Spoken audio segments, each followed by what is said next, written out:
Hello बच्चों, good morning.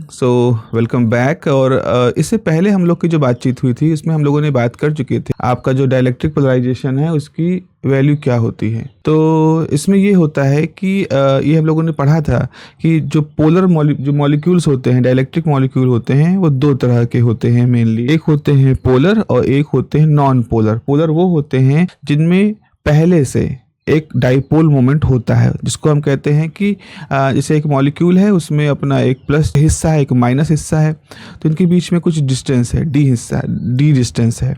तो इस डी डिस्टेंस की वजह से उसमें Q इंटू डी आ जाएगा, तो एक डाइपोल मोमेंट वहाँ पर ऑलरेडी होता है, तो इनको पोलर कहते हैं। कुछ ऐसे मॉलिक्यूल होते हैं जिनका स्ट्रक्चर ऐसा होता है कि उनके प्लस और माइनस चार्ज एक दूसरे पर सुपर इम्पोज करते हैं, इनके बीच में कोई सेपरेशन नहीं होता, उनको नॉन पोलर कहते हैं। लेकिन अगर बाहरी इलेक्ट्रिक फील्ड ले, जैसे आप यहाँ देख रहे हो, एक तरफ पॉजिटिव चार्जों का लेयर लगी है, एक तरफ निगेटिव चार्जों की लेयर लगी है, ऐसे में अगर आपने एक मॉलिक्यूल जो कि पहले से डाइपोल रख रहा है वो रखोगे, उसके जो पॉजिटिव चार्ज है और निगेटिव चार्ज है ये एक दूसरे से दूर जाएंगे, क्योंकि निगेटिव चार्ज को पॉजिटिव प्लेट खींचेगी, पॉजिटिव चार्ज को नेगेटिव प्लेट खींचेगी। इसकी वजह से उनमें डिस्टेंस बढ़ेगी, कुछ डिस्टेंस एक्स्ट्रा बढ़ेगी और उनमें एक और डाइपोल मोमेंट बढ़ जाएगा। दूसरी तरफ वो मॉलिक्यूल जिनमें कोई डाइपोल मोमेंट नहीं था, पॉजिटिव नेगेटिव चार्ज के centre of gravity super impose कर रही थी, इन पॉजिटिव और नेगेटिव जो इलेक्ट्रिक फील्ड है इनकी वजह से उनमें डिस्टेंस बढ़ेगा और उस डिस्टेंस बढ़ने से नया डाइपोल मोमेंट आ जाएगा। तो इसे हम कहेंगे कि इंट्रिंसिक डाइपोल मोमेंट नहीं रहता है, वो मॉलिक्यूल कुछ डाइपोल मोमेंट एक्वायर कर लेता है, खुद से एडॉप्ट, मतलब एक तरह से डेवलप हो जाता है उसके अंदर। इस तरह से हम ये देखते हैं कि जो ये पॉजिटिव चार्जों की अनबैलेंस लेयर है डाइलेक्ट्रिक के अंदर, नेगेटिव चार्जों की अनबैलेंस लेयर। अनबैलेंस क्यों? क्योंकि ये बिल्कुल एज पर है डाइलेक्ट्रिक के, ये बिल्कुल एज पे है डाइलेक्ट्रिक के। इन पॉजिटिव नेगेटिव लेयर की वजह से अंदर ही अंदर एक इलेक्ट्रिक फील्ड डेवलप होती है, जबकि आपने प्लेटों की सहायता से एक बाहर से इलेक्ट्रिक फील्ड लगा रखी है। तो आपकी एक एक्सटर्नल इलेक्ट्रिक फील्ड है और एक इन डाइलेक्ट्रिक के पोलराइजेशन की वजह से एक इंटरनल इलेक्ट्रिक फील्ड आ गई। तो इस एक्सटर्नल इलेक्ट्रिक फील्ड और इंटरनल इलेक्ट्रिक फील्ड का जो डायरेक्शन है वो दूसरे का अपोजिट होता है। यहाँ पर आप लिख रहे हो कि so an internal electric field within the dielectric, एक इंटरनल इलेक्ट्रिक फील्ड सेट हो जाती है और ये जो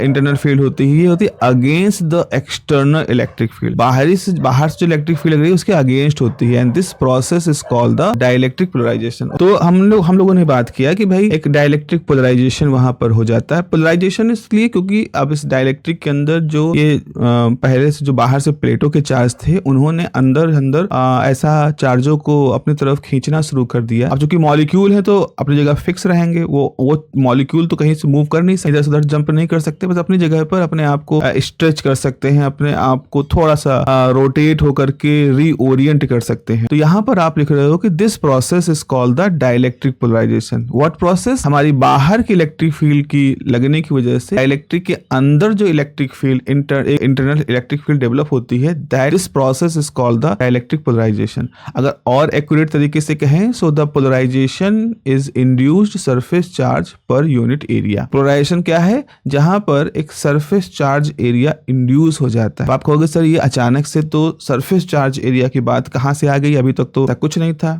अगर ऐसा आपको समझना है तो एक अगले डायग्राम की तरफ आप चलिए। देखिए, जैसे आप ये डायग्राम देख रहे हो, तो मान लो हमारे पास ये डाइलेक्ट्रिक का एक टुकड़ा रहा होगा, ये हमारे पास डाइलेक्ट्रिक का एक टुकड़ा था, क्यूबॉइड टाइप का है। अब इसके अंदर बहुत सारे इस तरह से मॉलिक्यूल थे। अब ये सारे मॉलिक्यूल जब बाहर से इलेक्ट्रिक फील्ड लगी, ये सब अपने आप को रीअरेंज कर दिए, रीओरिएंट कर लिए। अब इधर पॉजिटिव प्लेट थी, इधर नेगेटिव प्लेट थी, तो इन सारे डाइलेक्ट्रिक के जो नेगेटिव सिरे हैं वो इस तरफ हो गए, तो ये पॉजिटिव सिरा, फिर नेगेटिव, फिर पॉजिटिव, और जो आखिरी लेयर थी इनके पॉजिटिव सिरे इस तरफ हो गए। तो अंदर तो नेगेटिव पॉजिटिव कैंसिल हो गए, तो अंदर के जितने चार्ज थे वो तो सब कैंसिल हो गए, लेकिन जो सबसे बाहरी सरफेस के चार्ज थे प्लस, वो बिल्कुल इसकी सरफेस पे आ गए। ये जो डाइलेक्ट्रिक है इसकी सरफेस पर मॉलिक्यूल के पॉजिटिव चार्ज आ गए और दूसरी तरफ इस सरफेस पर मॉलिक्यूल के नेगेटिव चार्ज आ गए। अगर हम इन चार्जों को जो यहाँ डेवलप हुए हैं उसको इसके एरिया से डिवाइड कर दें, यहाँ पे हमारे पास एक सिग्मा सरफेस चार्ज डेंसिटी आ जाएगी। तो वही एक ही बात है, बाहर से इलेक्ट्रिक फील्ड आपने लगाई, उसकी वजह से इंटरनल इलेक्ट्रिक फील्ड हुई, this is the dielectric polarization. इस इंटरनल इलेक्ट्रिक फील्ड की वजह से अंदर ही अंदर एक पॉजिटिव और नेट नेगेटिव चार्जेस का सेपरेशन हो गया होगा। उस सेपरेशन के होने, इंटरनल इलेक्ट्रिक फील्ड के होने को हम पोलराइजेशन तो कह ही रहे हैं। अगर उस surface charge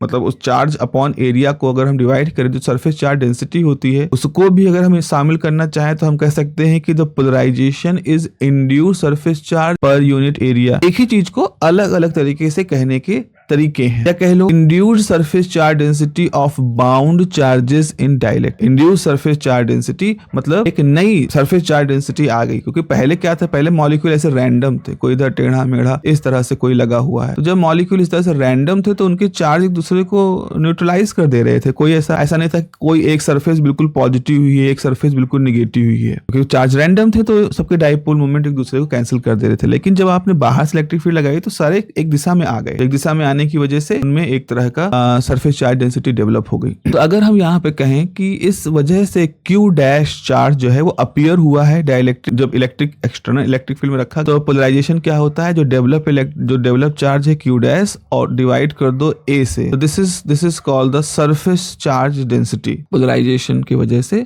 surface charge density ये आपकी हो जाएगी। सरफेस चार्ज डेंसिटी यानी कि जो पोलराइजेशन की वजह से सरफेस चार्ज डेंसिटी है वही असल में हम पोलराइजेशन से रिप्रेजेंट कर रहे हैं। अब अगर आपका जो स्लैब था, उस स्लैब डाइलेक्ट्रिक का टुकड़ा था, उसके अगर डिस्टेंस लेंथ अगर d है तो आप ऐसा करो, इस फॉर्मूले में यहाँ पे d मल्टीप्लाई कर दो, यहाँ d मल्टीप्लाई कर दोगे। ऐसा d मल्टीप्लाई करने का मतलब ऐसा है, एक तरफ आपके पास Q डैश पॉजिटिव चार्ज है, एक तरफ आपके पास Q डैश नेगेटिव चार्ज है और उनके बीच की डिस्टेंस जो है वो d है। ये तो मतलब है, इसका मतलब है जैसे अगर आप चार्ज को मल्टीप्लाई कर दो डिस्टेंस से तो ये जो वैल्यू होती है ये क्या होती है, इसे तो हम डाइपोल मोमेंट कहते हैं। और ये कौन से चार्ज हैं जो इंड्यूस हुए हैं, मतलब पहले नहीं थे, आपके बाहर से जो इलेक्ट्रिक फील्ड लगी उसकी वजह से ये चार्ज आए, इंड्यूस चार्ज है। अगर आप इंड्यूस डाइपोल मोमेंट को वॉल्यूम से डिवाइड कर दोगे then you will get the polarization P। आप कह सकते हो so polarization is induced dipole moment per unit volume, ठीक है ना। इसी परिभाषा से बना है इंड्यूस्ड डाइपोल मोमेंट वॉल्यूम, तो induced dipole moment per unit volume is the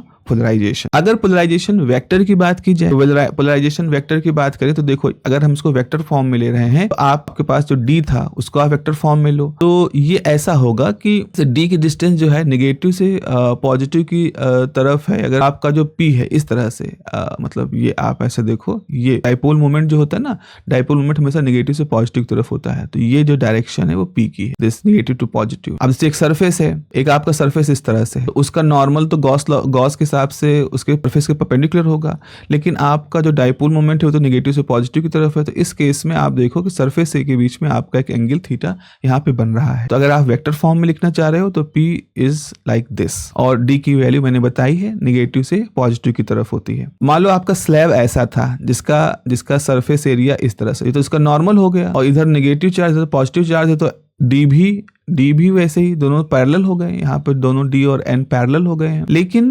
अगर पैरेलल ना हो, आपका N इस डायरेक्शन में हो, आपका P का वैल्यू इस डायरेक्शन में, बीच में एंगल हो, ऐसे स्टेट में आपको वो जो सिग्मा पोलराइजेशन है वो लिखना पड़ेगा। तो P डॉट एन कैप से यहाँ पर लिख दिया जाएगा, P dot N cap. N cap is this surface का नॉर्मल का डायरेक्शन एंड P इज, जैसा मैंने बताया, नेगेटिव चार्ज से पॉजिटिव चार्ज की तरफ का डायरेक्शन हो जाता है। अब आते हैं अपने 3 इलेक्ट्रिक वेक्टर्स के बारे में। देखो यहाँ हमारे पास कुछ चार्जेस हैं, 3 तरह के हम चार्जों की बात करें। एक हम कहते हैं बाउंड चार्ज। बाउंड चार्ज का मतलब क्या है, जैसे आपके पास एक डाइलेक्ट्रिक के अंदर इस तरह से बहुत सारे जो मॉलिक्यूल हैं, जो पोलर मॉलिक्यूल हैं, जिनमें प्लस माइनस सिरे हैं, ये है। तो ये सारे मॉलिक्यूल बाउंडेड हैं, अपनी तरफ बाउंडो से बंधे हुए हैं। Me draw this in more better way. जैसे मान लें हमारे पास ये एक डाइलेक्ट्रिक मटेरियल है, इसमें ऐसे प्लस माइनस की तरह से बहुत सारे पोलर मॉलिक्यूल हैं और जो रैंडमली ओरिएंटेड हैं, इनका अपना कोई फिक्स ओरिएंटेशन नहीं है, they are just randomly oriented. तो सबके डाइपोल मोमेंट जो है, जो नेगेटिव, ये जो डाइपोल मोमेंट है, ये एक दूसरे को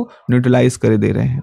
तो ऐसा नहीं है कि हम किसी सरफेस पे नेट प्लस और नेट माइनस मान सकते, this is the natural behaviour. अब जैसे ही हम इसके ऊपर बाहर से इलेक्ट्रिक फील्ड लगाते हैं तो ये सब क्या करते हैं, ये अपने आप को रीओरिएंट करना शुरू कर देते हैं। रीओरिएंट का मतलब कुछ ऐसा हो जाएगा, मैं इसको साफ कर दूं, सारे मॉलिक्यूल अपने आप को, जैसे डाइपोल मोमेंट नहीं घूमता है एक्सटर्नल इलेक्ट्रिक फील्ड में, वैसा ही कुछ होना शुरू हो जाएगा and all these molecules will start to reorient itself like this. इस तरह से अपने आप रीओरिएंट कर लेंगे। तो ये माइनस इधर प्लस हो जाएगा, क्योंकि इधर प्लस चार्ज आपने रखे हैं ना, और इधर माइनस चार्ज रखे, तो इधर ये माइनस प्लस हो जाएगा, इधर माइनस प्लस हो जाएगा, माइनस प्लस हो जाएगा, माइनस प्लस हो जाएगा। तो आप देखो यहाँ पर इस सरफेस पर एक नेट प्लस चार्ज है और इधर इस सरफेस पर नेट माइनस चार्ज है।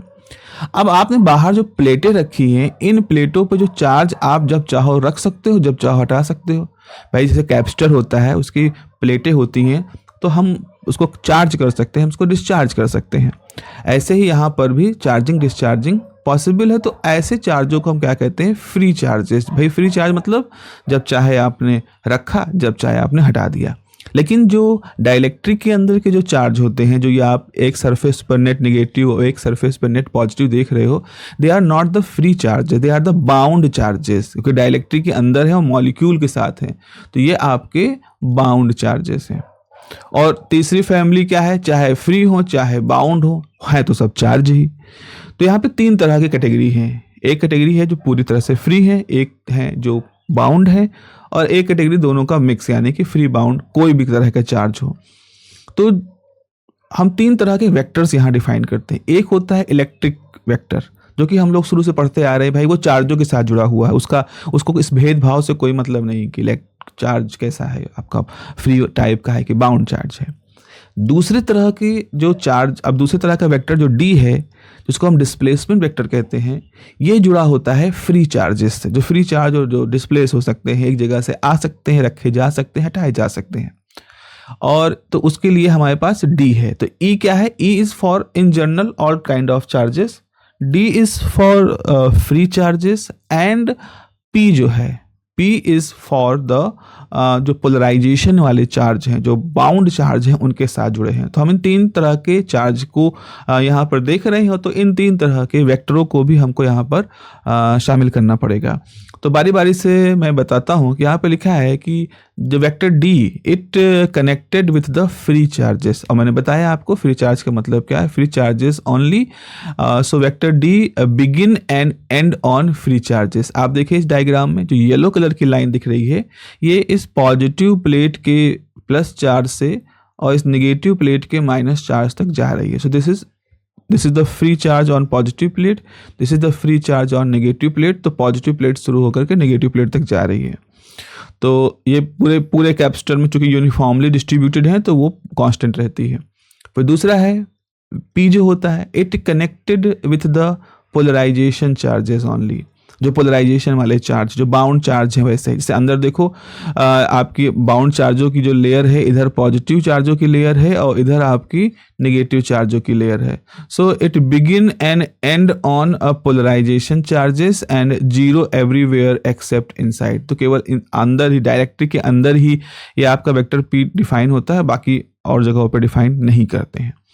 तो अब अगर हम इनके बीच के रिलेशन की बात करें, इनके बीच के कनेक्शन की बात करें, तो D is equal to epsilon naught E plus P हो जाता है। भाई इसका मतलब ये हुआ, जैसे यहाँ पे देखो, ये देखो E क्या है, ये एक प्लस चार्ज से शुरू हुआ और एक माइनस चार्ज पे खत्म हुआ। अब भले ही इसका एक सिरा फ्री चार्जेस का है और एक सिरा बाउंड चार्जेस का, कोई मतलब नहीं, क्योंकि E तो हर तरह के चार्जों के बीच में काम करता है। उसके बाद फिर अंदर ही अंदर आप पोलराइजेशन P बता रहे हो, और उसके बाद जब बाहर आते हो तो फिर से इस प्लस और इस माइनस के बीच में ये एप्सिलॉन E आ गया। तो आपके इन दोनों के बीच में क्या है? D है, और इतने इलाके में एप्सिलॉन नॉट E है, फिर इस इलाके में P है, और फिर इस इलाके में एप्सिलॉन नॉट E है। तो अगर आप देखो तो जो होल D है, it is consist of by P and epsilon naught E। अब आप कहोगे sir 2 time epsilon naught E, नहीं, हमने वो सारा इलेक्ट्रिक फील्ड ही मान लिया एक ही बार में कि जो इधर उधर मिला के जो टोटल है वो ये है एप्सिलॉन नॉट E।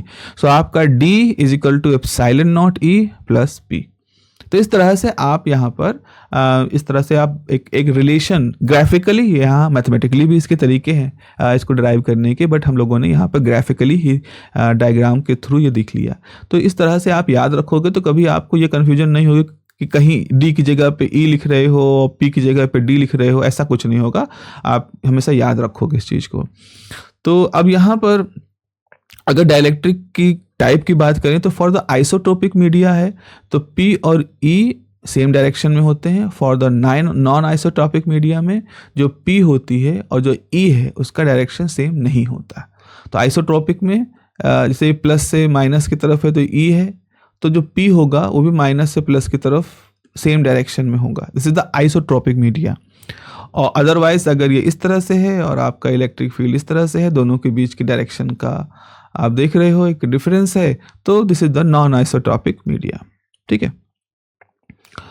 अगर हम अब एक और रिलेशन की बात करते हैं, और जो कि छोटे छोटे फॉर्मूले के फॉर्म में हुए हैं, और ये मल्टीपल चॉइस क्वेश्चन के लिहाज से अच्छा एक ऑप्शन आपको देते हैं कि we need to discuss some deep relations. Deep relations इन सेंस में से अभी मैंने बताया आपको, अगर आपके पास कैपेसिटर की पॉजिटिव प्लेट है और नेगेटिव प्लेट है, तो मान लो उन पॉजिटिव प्लेट और नेगेटिव प्लेट के बीच में एक एक्सटर्नल इलेक्ट्रिक फील्ड E0 है। E0 is showing the initial, जब सिर्फ कैपेसिटर है।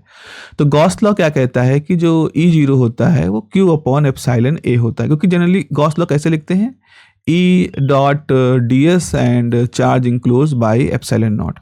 अब अगर इसको मिला दो दोनों को, तो इंटीग्रेशन ds को आप लिख सकते हो A, तो आप इसको ऐसे लिख सकते हो E time A is equal to Q by epsilon naught. तो यहाँ से E बराबर हो सकता है Q upon epsilon naught A। E बराबर Q upon epsilon naught A, तो वैसा ही है, charge on plate and the area of the plate.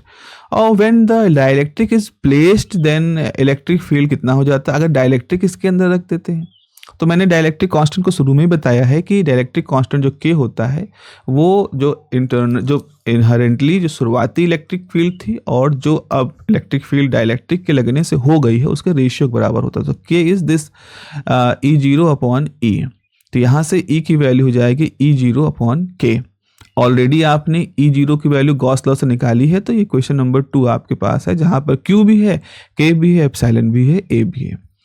अब अगर हम डिस्प्लेसमेंट वेक्टर की बात करें, तो डिस्प्लेसमेंट वेक्टर को ऐसे डिफाइन करते हैं, आपके जो फ्री चार्जेस है जो कैपेसिटर पे आ जा सकते हैं, डिवाइड कर दीजिए A से। तो इनकी वजह से जो इलेक्ट्रिक फील्ड है वो D बाई एप्सिलॉन K है, तो यहाँ से D बराबर एप्सिलॉन K E आ जाएगा। अब अगर आप यहाँ पर इसके अंदर एप्सिलॉन से अगर आप K की वैल्यू को यहाँ पर रख दो, कहाँ गई K की वैल्यू, अगर आप यहाँ पर K की वैल्यू खैर K की वैल्यू मैंने यहाँ पर वो नहीं लिखी, ये इसको ऐसे समझ लो, ये एक जगह मैंने बताया था आपको K की एक और ख़ास वैल्यू, ये तो एप्सिलॉन नॉट और E की टर्म में है।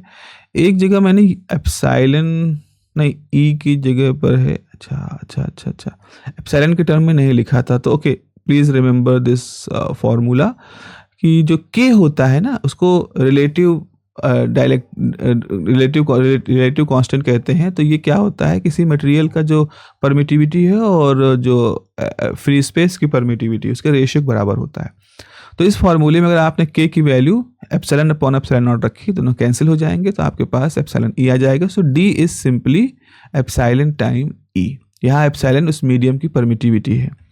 रिलेशन हमने देखा है कि D बराबर epsilon naught E plus P। अगर D की वैल्यू एप्सिलॉन E कर दो, एप्सिलॉन नॉट E है और P है, तो अब आप यहाँ से एप्सिलॉन की वैल्यू निकाल सकते हो। तो जो आपकी डाइलेक्ट्रिक की परमिटिविटी है, उसको आप इस तरह के फॉर्मूले से लिख सकते हो।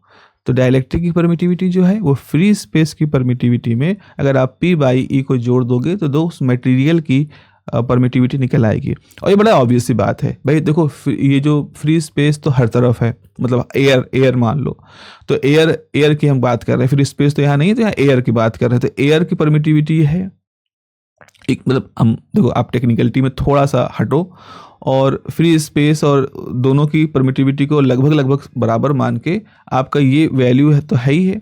और साथ ही साथ डाइलेक्ट्रिक के अंदर ये सारे गुण होते हैं, पोलराइजेशन होता है, एक इंड्यूस इलेक्ट्रिक फील्ड होती है।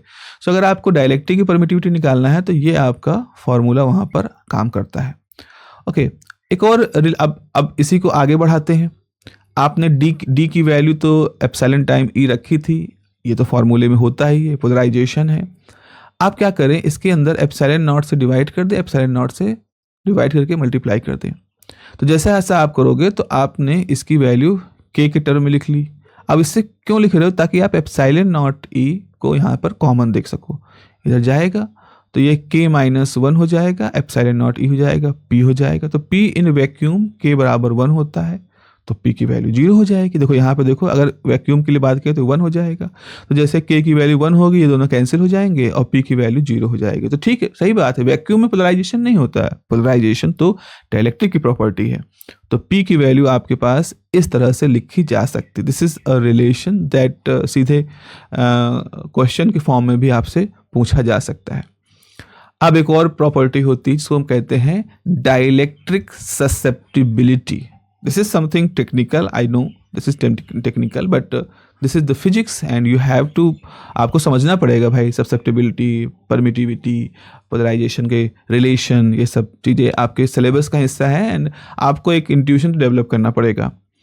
देखो, आप बात करो एक लीनियर डाइलेक्ट्रिक की, जो कि सबसे कॉमन है, अभी हम उसी के बारे में पढ़ रहे हैं, हम टेक्निकलिटी में नहीं जा रहे हैं, तो इसलिए हम वेरिएशन ऑफ डाइलेक्ट्रिक की बात नहीं कर रहे। तो एक लीनियर डाइलेक्ट्रिक, अब लीनियर डाइलेक्ट्रिक का मतलब क्या है कि जब आप इलेक्ट्रिक फील्ड लगाते हो और जो पोलराइजेशन होता है, तो पोलराइजेशन इलेक्ट्रिक फील्ड के प्रोपोर्शन होता है। इसका मतलब इलेक्ट्रिक फील्ड ज़्यादा होगा तो जो डाइलेक्ट्रिक के मॉलिक्यूल हैं वो और अच्छे से ओरिएंट होंगे।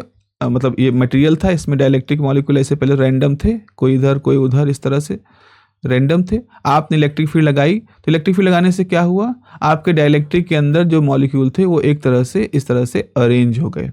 लेकिन कुछ अभी भी हैं जो पूरी तरह से अरेंज नहीं हुए, ऐसे टेढ़े मेढ़े हैं। आपने और इलेक्ट्रिक फील्ड लगाई तो ये भी और अरेंज हो गए, और इलेक्ट्रिक फील्ड लगाई तो और अरेंज हो गए। ऐसा कुछ लीनियर के साथ होता है। तो ऐसे में अगर हम प्रोपोर्शनलिटी कांस्टेंट हटाएं तो हम ये देखते हैं कि जो पोलराइजेशन है और जो इलेक्ट्रिक फील्ड है उसमें एक कांस्टेंट रिप्लेस हो जाएगा, एप्सिलॉन नॉट काई, इसको काई कहते हैं। अब जो काई है इसको हम प्रोपोर्शनलिटी कांस्टेंट्स है ये आपके। अब ये काई ईवी क्या होता है, it is a relative dielectric susceptibility. Relative dielectric susceptibility क्या होती है, अगर आपकी मटेरियल की ससेप्टिबिलिटी को आप उसकी परमिटिविटी ऑफ फ्री स्पेस से डिवाइड कर दोगे, then this is called the dielectric, this is called the dielectric susceptibility, relative dielectric susceptibility. यहाँ जो काई होता है इसको एब्सोल्यूट डाइलेक्ट्रिक ससेप्टिबिलिटी कहते हैं। तो अगर ईवी लिखा है तो this is the relative dielectric susceptibility. E R है, ई आर लिखा, ई आर है तो रिलेटिव डाइलेक्ट्रिक ससेप्टिबिलिटी। और अगर काई ई ही लिखा है तो this is the absolute dielectric susceptibility. तो सिंबल ऐसा होता है काई ई, और अगर काई ई रिलेटिव है तो आपका ये फार्मूला हो जाएगा। तो अब इसका मतलब ये निकल के आता है कि अगर हम इस फार्मूले में काई ई आर की जगह पर काई ई अपॉन एप्सिलॉन नॉट कर दें तो पहले से जो एप्सिलॉन नॉट है वो डिवाइड कैंसिल हो जाएगा। तो आपके पास जो पोलराइजेशन है वो बचेगा काई ई टाइम ई, इस तरह से बचेगा। ठीक है, ये आपका रिलेशन हो गया। So also by relation P बराबर एप्सिलॉन नॉट ई K-1, ये हम ऑलरेडी प्रूव कर चुके हैं। P की वैल्यू आपने यहाँ पे देखी है, ये होती है। अब आप यहाँ पर थोड़ा सा दाएं बाएं रीअरेंज करो भाई।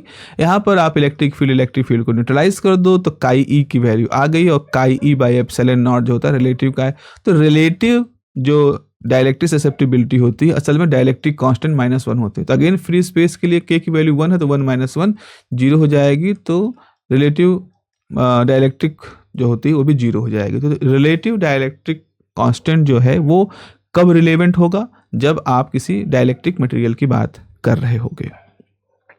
तो यहाँ पर देख रहे हो कि एनालिसिस अगर करा जाए इस रिलेशन की, तो एनालिसिस ये कहती है कि K जो होता है हमेशा 1 से ज़्यादा होगा, क्योंकि एक तो वो फ्री स्पेस के लिए है। तो K अगर 1 से ज़्यादा है इसका मतलब है कि जो रिलेटिव डाइलेक्ट्रिक ससेप्टिबिलिटी है वो हमेशा पॉजिटिव होती है। वैक्यूम के लिए K 1 होगा तो जो रिलेटिव डाइलेक्ट्रिक ससेप्टिबिलिटी है वो 0 होगी, निगेटिव नहीं हो सकती। ये बहुत अच्छा MCQ लेवल का क्वेश्चन बनता है बच्चों कि बताइए किस स्टेट में आपकी जो काई की वैल्यू फ्री स्पेस के लिए कितनी होगी, क्या निगेटिव हो सकती है, क्या पॉजिटिव हो सकती है। इस तरह के रिलेशंस यहाँ पर आपसे पूछे जा सकते हैं। तो इस क्वेश्चन को आपको अच्छे से दिमाग में रख लेना है। अगला टॉपिक हमारे पास है, अभी तक हमने क्या कहा, अभी तक हमने कहा हम सारा काम मैक्रोस्कोपिक कर रहे हैं। क्या होता है मैक्रो का मतलब, लार्ज लेवल पर, आप पूरे बल्क के ऊपर पूरे लार्ज लेवल पे बात कर रहे हो। ऐसे आपका पूरा डाइलेक्ट्रिक का टुकड़ा है, उसके ऊपर पॉजिटिव और उसके ऊपर नेगेटिव लगाया और उसके अंदर पोलराइजेशन डेवलप हुआ, तो पूरे टुकड़े के ऊपर आप बात कर रहे हो। This is the macro analysis. Now what about the micro analysis, microscopic अगर हम बात करना चाहें, मतलब किस तरह की बात करना चाह रहे हैं? माइक्रोस्कोपिक मतलब कि जो एक डाइपोल था जिसके अंदर प्लस माइनस था और उसके ऊपर एक बाहर से इलेक्ट्रिक फील्ड लगी, तो एक जब बाहर से इलेक्ट्रिक फील्ड लगती है तो एक मॉलिक्यूल कैसे अपने आप को रीओरिएंट करके अपने आप को रीअरेंज करता है, कैसे वो पोलराइज होता है, कैसे वो अरेंज होता है, उसके बीच का जो चार्जों का सेपरेशन होता है, डिस्टेंस बढ़ता है, ये भी तो हो सकता है। तो अगर आप माइक्रोस्कोपिक एनालिसिस करना चाहते हो तो माइक्रोस्कोपिक एनालिसिस करने पे हमारे पास कुछ और नए पैरामीटर निकल के आते हैं। देखो मैं यहाँ पे पढ़ता हूँ आपके लिए। When the dielectric material placed in external electric field, each dielectric molecule experience intensity of electric field and a dipole moment induced in it, so that the electric field intensity modified, मान लो internal, and induced dipole moment is proportional to this E internal. So जो P होता है, small p है यहाँ पर, यानी किसी एक मॉलिक्यूल के अंदर जो डाइपोल मोमेंट इंड्यूस हो रहा है वो इस इंटरनल इलेक्ट्रिक फील्ड के प्रोपोर्शनल होगा, ना कि उस इलेक्ट्रिक फील्ड की जो आपने बाहर से अप्लाई की है। Now what is this? What is this? Let me explain you. बहुत अच्छी चीज़ है, आप समझोगे, आपको मज़ा आ जाएगी इस फिजिक्स की गहराई को समझ करके। देखिए अब मैं बताना चाहूँगा आपको कि मान लीजिए आपके पास इस तरह से ऑलरेडी डाइपोल्स थे, मटेरियल के अंदर इस तरह से ऑलरेडी डाइपोल्स थे। डाइपोल मतलब इनका एक सिरा प्लस था, एक सिरा माइनस था, एक सिरा प्लस एक माइनस है, और ये सब रैंडमली ओरिएंटेड हैं।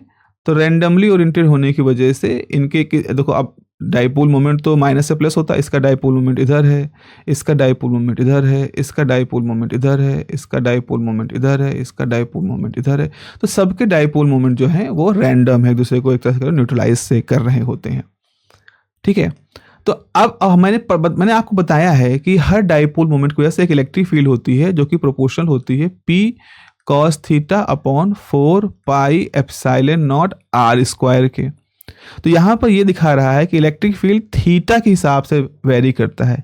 मतलब आप डाइपोल के साथ किस एंगल पर हो, आप यहाँ पर हो तो डाइपोल के साथ आप कितने एंगल पर हो, आप यहाँ पे हो डाइपोल के साथ कितने एंगल पर, उस हिसाब से आपकी इलेक्ट्रिक फील्ड डिसाइड होगी। तो कोई चार्ज डाइपोल के एक्सिस पर है तो अलग इलेक्ट्रिक फील्ड महसूस करेगा, उसके इक्वेटोरियल लाइन पे है तो वो अलग इलेक्ट्रिक फील्ड महसूस करेगा। This is the behaviour of electric dipole. तो इसका मतलब है कि जब आप बाहर से इलेक्ट्रिक फील्ड लगाते हो तो क्या हुआ, बाहर से इलेक्ट्रिक फील्ड ई लगाई, उसकी वजह से ये डाइपोल मोमेंट इनका चेंज हुआ, इनकी इलेक्ट्रिक फील्ड चेंज हुई और ये डाइपोल मोमेंट ने अपने आप को अरेंज किया। तो अब क्या हुआ, किसी पॉइंट पर, अगर मान लो कोई पॉइंट हम ए मान लें, just let me identify this point, मान लो हमने एक पॉइंट ए मान लिया, ये एक पर्पल कलर का ए पॉइंट है।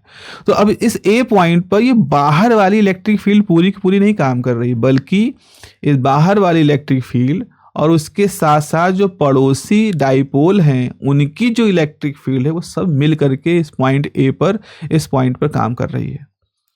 तो यानी कि अब सिर्फ बाहर की इलेक्ट्रिक फील्ड नहीं बल्कि इंटरनल इलेक्ट्रिक फील्ड भी वहां पर सब जुड़ जाड़ के आ गई हैं, और वो जो इफेक्टिव इलेक्ट्रिक फील्ड है वो हर मॉलिक्यूल के ऊपर काम कर रही है और उसको पोलराइजेशन करने में हेल्प कर रही है। ये बिल्कुल वैसा जैसे क्लास में होता हो। तो क्लास में क्या हुआ, जैसे मान लीजिए कि टीचर ने आपसे कुछ एक्सपेक्ट कर रहे हैं कि you should do good because you are a good student, लेकिन आप सिर्फ टीचर की एक्सपेक्टेशन का ही बोझ या टीचर के एक्सपेक्टेशन को ही केवल महसूस नहीं कर रहे, बल्कि आप अपने जो पीयर स्टूडेंट हैं, आपके जो साथी, वो भी आपको यही मोटिवेट कर रहे हैं कि ना you can score 99 percentile in the JEE Advance, JEE Main, इस तरह से।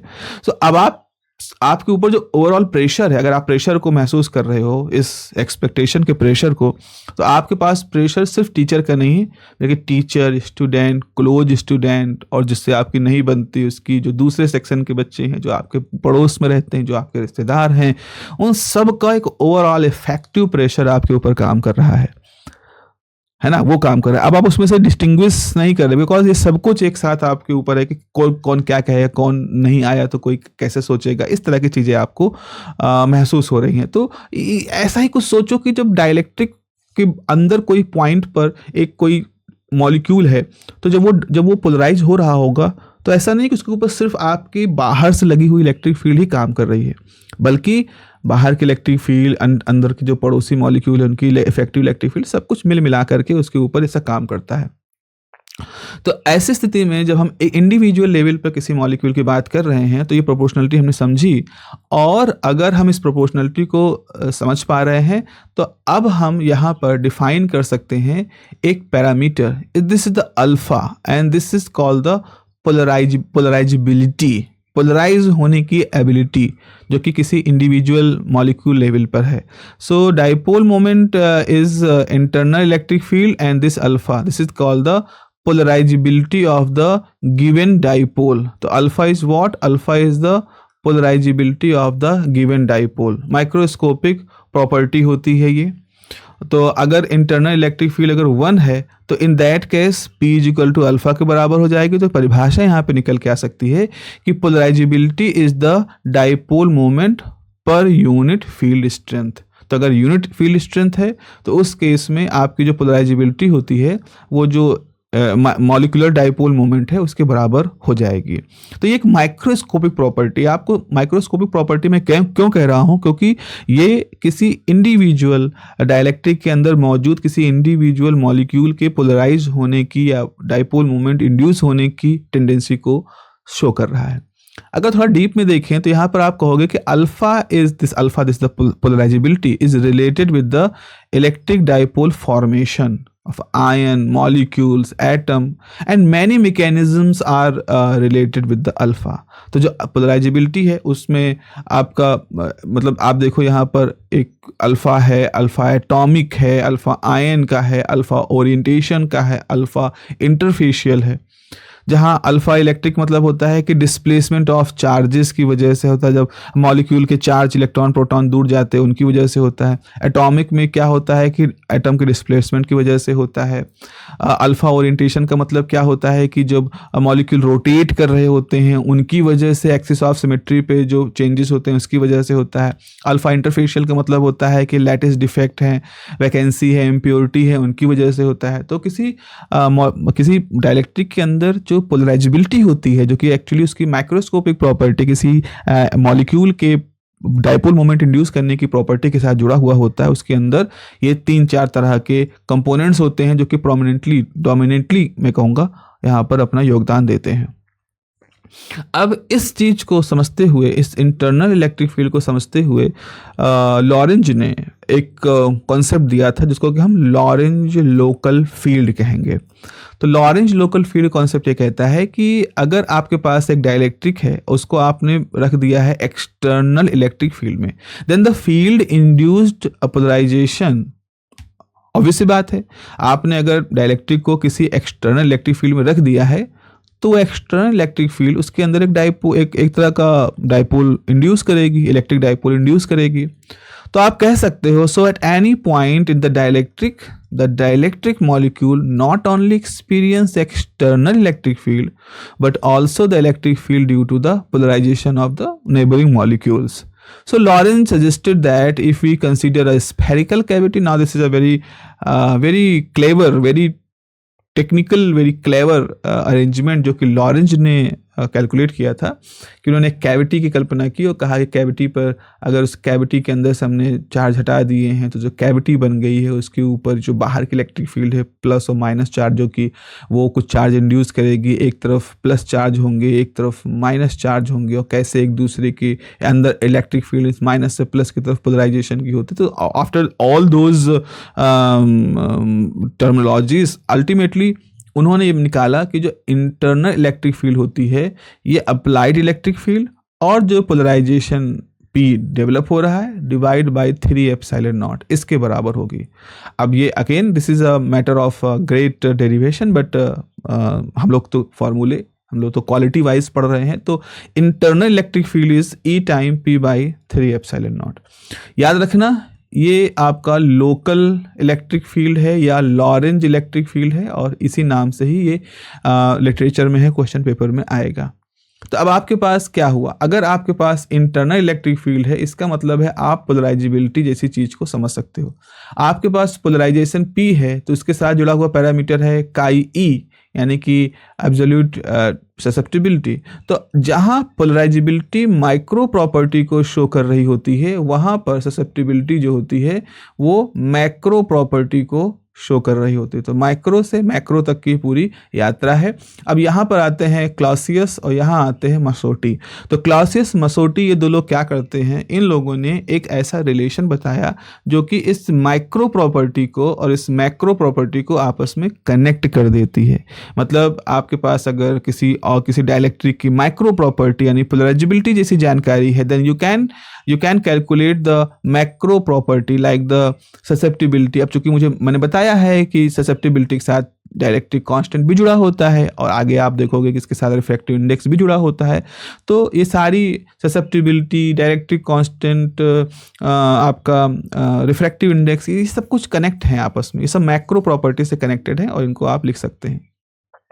तो Clausius Mossotti equation sets inter relation between the macroscopic parameter k and the microscopic parameter alpha and total number of molecules per unit volume. तो आपके पास इस तरह का relation आता है, ये है एक relation k-1/k+2। k is the dielectric constant and n is the number of molecule per unit volume, alpha is the polarizability, epsilon naught तो मालूम है कांस्टेंट फ्री स्पेस परमिटिविटी, और 3 तो नंबर है। अब अगर k की value 1 plus this relative dielectric susceptibility अगर आप रखें तो यहाँ पे देखो थोड़ा सा काट पीट करने के बाद आपके पास ये रिलेशन आ जाएगा। This is another relation the relative susceptibility. अगर आप एक न्यूट्रल डाइलेक्ट्रिक ले रहे हैं जहाँ k की वैल्यू रिफ्रैक्टिव इंडेक्स के बराबर है, तो इसी रिलेशन को आप ऐसे लिख सकते हैं। This is the Lorentz equation and this is the end of this unit number 1। बड़ी यूनिट थी, यूनिट नंबर 1 का ये समाप्ति है लॉरेंज इक्वेशन से। ऑल्दो मैंने इसको 30 मार्च को ये सब कुछ कंप्लीट कर लिया था, बट आज 22 दिन लग गए मुझे ये पूरी तरह से आपको डिलीवर करने में। तो मुझे थोड़ा सा और इसको